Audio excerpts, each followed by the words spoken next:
இஸ்லாத்துல எந்த அமலுக்கும் நடிக்கிறதுக்கு அனுமதி இல்ல. தொழுறத போல நடிக்கிறது, நோம்ப போல நடிக்கிறது இல்ல. நடிப்புக்கு எந்த கூலியும் இல்ல. ஒரே ஒரு அமலதான் நடிக்கலாம். என்ன? அல்லாஹ்க்கு முன்னால அழுறது.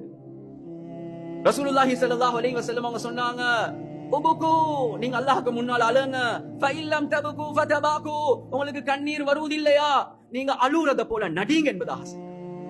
கண்ணியத்துக்குரிய சகோதரர்களே, நண்பர்களே, ஹதீஸுல் குத்ஸில் அல்லாஹ் சுப்ஹானஹு வ தஆலா சொல்றான், அனீனுல் முத்னிபீன் அஹப்பு இலைய மின் ஸஜ்லில் முஸப்பிஹீன். ஒரு பாவியுடைய ஏங்குதல் இருக்குது, the mourning of a sinner.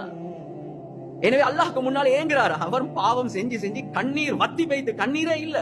கண்ணியத்துக்குரிய சகோதரர்களே, நண்பர்கள், ஆனா ஏங்குறார். யா அல்லாஹ், யா அல்லாஹ், யா அல்லாஹ். அனீனுல் முத்னிபீன், இந்த பாவியுடைய ஏங்குதல் இருக்குதே, அல்லாஹ் சுப்ஹானஹு வ தஆலா இடத்துல ஒருத்தர் தஸ்பீஹ வெச்சி சுப்ஹானல்லாஹ், அல்ஹம்துலில்லாஹ், அல்லாஹு அக்பர், இந்த zikr செய்யக்கூடிய தாக்கிருடைய சத்தத்தை விட இந்த பாவி அல்லாஹ்க்கு முன்னால ஏங்குறானே, இத ஆசையா இன்பமா அல்லாஹ் கேட்டுக்கொண்டிருப்பான். அடே பாவி, என்னின் பக்கம் திரும்பிட்டான்.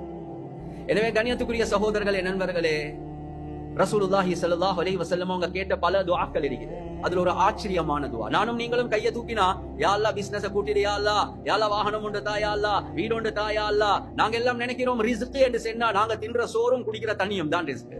ஓடுற வாகனம், பிசினஸ், இதெல்லாம் ரிஸ்க்.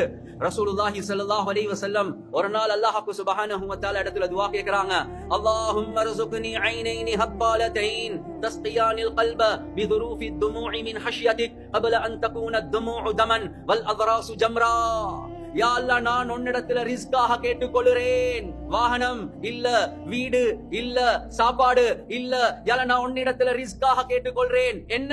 உன்னுடைய பயத்தால கண்ணீர் பெருத்தெடுத்து ஓடக்கூடிய ரெண்டு அழக்கூடிய கண்களை உனக்கிட்ட ரிஸ்காக கேட்கிறேன். யா அந்த அழுக இருக்குதே, என்னுடைய உள்ளத்துல உள்ள அசுத்தங்களை சுத்தமாக்கணும். யா மௌத்துக்கு பின்னால கியாமத்துடைய நாள்ல அலந்து ரத்தம் வெளியாகி ஸ்தலம் வெளியாகி எந்த பிரயோசனமும் இல்லாத அந்த நாள் வருவதற்கு முன்னால உலகத்துல உனக்கு முன்னால அழக்கூடிய ரெண்டு கண்களை ரிஸ்காக தாயா அல்லாஹ்.